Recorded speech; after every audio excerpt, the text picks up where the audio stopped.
आदरणीय प्रदेश अध्यक्ष आदरणीय मदन चौधरी जी से कि आप एनडीए कार्यकर्ताओं को संबोधित करें। आदरणीय मदन चौधरी जी। मंच पर उपस्थित एनडीए के सभी सम्मानित नेतागण और इस सभा में उपस्थित एनडीए के सभी कार्यकर्ता साथियों, माताओं, बहनों, मीडिया के साथियों, आप सबों का राष्ट्रीय लोक समता की तरफ से स्वागत और अभिनंदन करते हैं।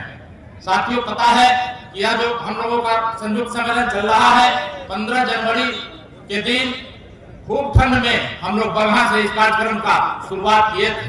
मुझे लगता है उस ठंड में 11 बजे भी इतनी ही भीड़ थी जितनी आज इस दोपहर गर्मी में भी पता चल रहा है। साथियों, काफी देर से धूप में बैठे हैं, मैं बहुत कुछ नहीं कहूंगा, न विकास की बात कहूंगा, बस मैं अपने नेताओं का संदेश लेकर आया हूं।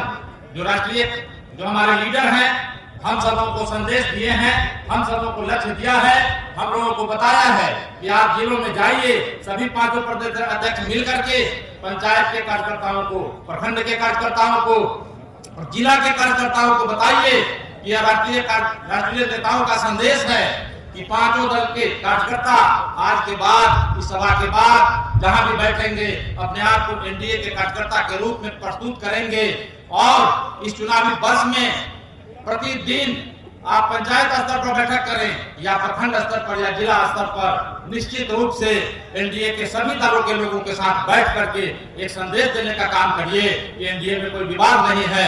एनडीए का एकमात्र लीडर है बिहार में आदरणीय नीतीश कुमार, भारत में आदरणीय नरेंद्र मोदी जी, उपेंद्र कुशवाहा जी, जीतन राम जी एवं चिराग पासवान जी, हम सबों के निर्विवाद नेता हैं और इन्हीं सभी नेताओं के संदेश को लेकर हम आप सबों के बीच आए हैं।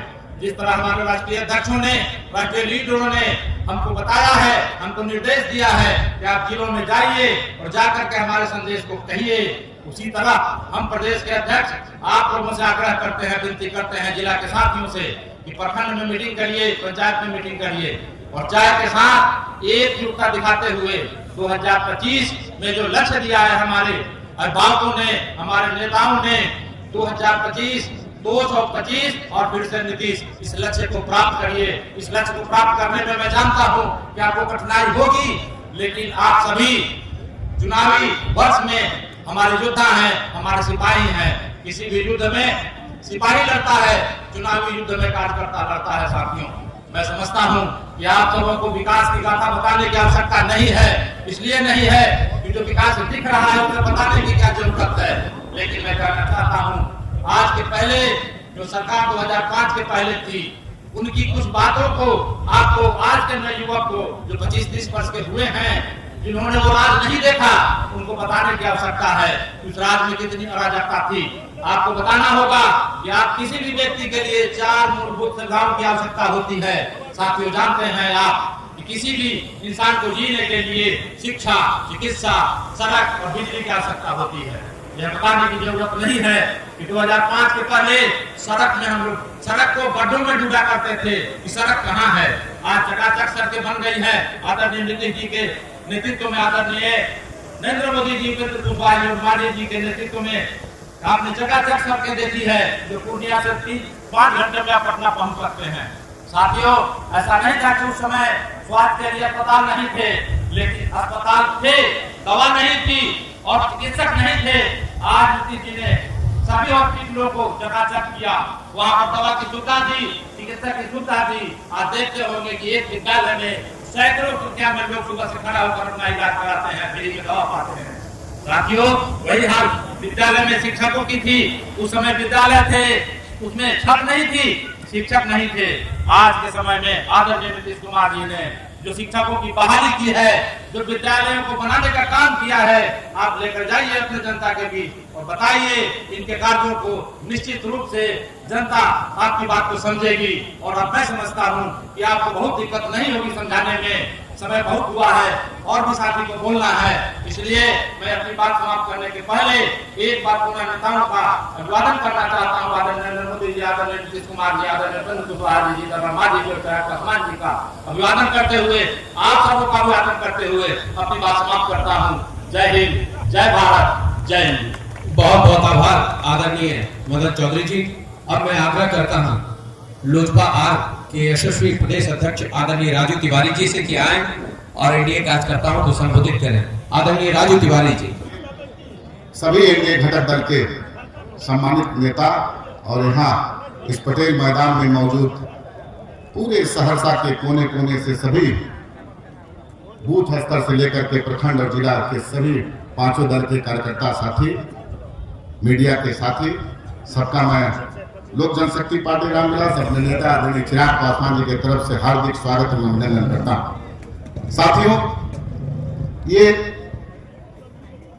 चुनाव से पूर्व हम लोग का जो यात्रा है, ये बेसिकली यात्रा का उद्देश्य है कि पांचों दल के कार्यकर्ता एक साथ सामंजस्य स्थापित करें। चुनाव के समय तो जल्दी में सामंजस्य स्थापित करने में थोड़ी बहुत जल्दबाजी होती थी, लेकिन निश्चित रूप से हमारे नेता नीतीश कुमार जी, भारतीय जनता पार्टी के नेता आदरणीय नीतीश कुमार जी, चिराग पासवान जी, जीतन राम मांझी जी, उपेंद्र कुशवाहा जी की सोच कि चुनाव से पहले पांचों दल के कार्यकर्ता आपस में सामंजस्य स्थापित करें। और हमको पूरा भरोसा है कि पांचों दल के कार्यकर्ता अगर सामंजस्य स्थापित करके अभी से चुनाव में लग जाएंगे तो ये धरती तो 4 में 4 सीट एनडीए जो 3 ली है, लेकिन मुझको विश्वास है कि बड़े अंतराल के साथ 4 की 4 सीट यहाँ पर एनडीए जीतेगी और नीतीश कुमार जी के नेतृत्व में फिर से सरकार बनेगी। देखिए, हम काम की बात करते हैं, हमारे नेता आदरणीय नीतीश कुमार जी काम की बात करते हैं। कुछ लोग सिर्फ परिवार के बारे में सोचते हैं। नेता प्रतिपक्ष कुछ दिन पहले देखे होंगे बयान दिए थे माई बहन योजना। अरे भाई, आपके दल में माई भी मुख्यमंत्री थी, पिता भी मुख्यमंत्री रह चुके, भाई भी मंत्री था, बहन भी सांसद है। मतलब परिवार से अलग सोचने की संस्कृति ही नहीं है उस परिवार में। और हमारे नेता आदरणीय यशस्वी नीतीश कुमार जी अभी प्रगति यात्रा पे, उन्होंने जनहित की योजनाओं को लागू किया। जनता के हित में जो भी जरूरी कदम हुआ, बिहार 2005 से पहले क्या था, 2005 के बाद क्या है, ये बताने की आवश्यकता नहीं आपको, लेकिन मुख्यमंत्री की पैनी नजर रहती है। सभी जाति मजहब सबके लिए उनकी सोच एक है।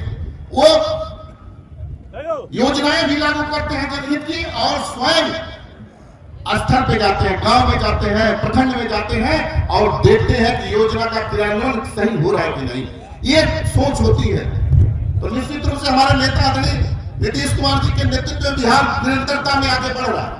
और वहीं एक तो नेता के महागठबंधन के लोग हैं, वो सिर्फ गलबाजी करते हैं। अभी हमारे एक महागठबंधन के एक नेता आदरणीय लालू प्रसाद जी, हम नाम नहीं रखते मन से लेकिन रख रहे हैं, पुत्र लोग में व्याकुल है। अभी एक जगह बयान दिया कि हमारी सरकार आएगी तो हम लोग बिजली फ्री कर देंगे। अरे भाई, आपकी सरकार 2005 से पहले थी तो बिजली का तारा नहीं रहता था, पोल नहीं रहता था, बिजली आती नहीं थी तो हमेशा फ्री रहती थी। तो निश्चित रूप से उस सरकार में क्या था ये कहने की आवश्यकता नहीं। अब हम लोग एक साथ निकले हैं, सबका एक ही संकल्प है, हमारे नेताओं का एक ही दिशा निर्देश है कि हम सभी सभी जिला अध्यक्ष लोग से विशेष रूप से आग्रह करेंगे कि हम लोग के जाने के बाद पांचों जिला अध्यक्ष प्रखंड स्तर पे बैठक करिए आप लोग। अभी आपके प्रभारी मंत्री दिलीप जायसवाल जी, उमेश भाई बताएंगे। और ये हम लोग ये लोग सब लोग हम लोग सोच रहे हैं कि हम लोग ऐसा एक कार्यक्रम करें कि जिला अध्यक्ष कैसे सामूहिक रूप से पांचों दल की बैठक करें, प्रखंड स्तर, पंचायत स्तर, सब लोग एक साथ बैठक करें और एनडीए को मजबूत करने के लिए एक साथ एनडीए के कार्यकर्ता बन करके हम लोग तैयारी करें। और आने वाले 2025 के चुनाव में 225 जो हमारे नेता का स्लोगन है, जो हम लोगों ने स्लोगन बनाया है कि 2025 225 और फिर से नीतीश, वो हम लोग फिर से नीतीश कुमार जी के नेतृत्व में सरकार बनाने का काम करें। बहुत सारे काम हुए, काम की बात करिए तो 2-4-5 घंटा 2-4 दिन लग जाएगा बोलने में। तो मैं आखिरी में यही यात्रा करूंगा कि पहले से एनडीए का गढ़ रहा ही है। 4 में 3 सीट तो पहले ही आप जितवाए थे, थोड़ी सी चूक हुई थी, सिमरी बख्तियारपुर में एनडीए हार गया था, लेकिन इस बार तो ताकत बहुत है। उपेंद्र कुशवाहा जी भी एनडीए गठबंधन में है, चिराग पासवान जी की भी ताकत है और हम लोग पास नीतीश कुमार जैसा व्यक्तित्व है, उनके नेतृत्व में हम लोग चुनाव लड़ रहे हैं। तो निश्चित रूप से आपको पूरा विश्वास है कि 4 की 4 सीट इस बार का जीत का अंतर होगा, वो बड़ा होगा और विपक्ष का नेस्तनाबूद हो जाएगा। यही आग्रह मैं आप साथियों से करूंगा, आप कार्यकर्ताओं से करूंगा। इन्हीं बातों के साथ मैं अपनी बात को विराम देता हूं। जय हिंद, जय भारत, जय इंडिया। बहुत बहुत आभार आदरणीय राजू तिवारी जी।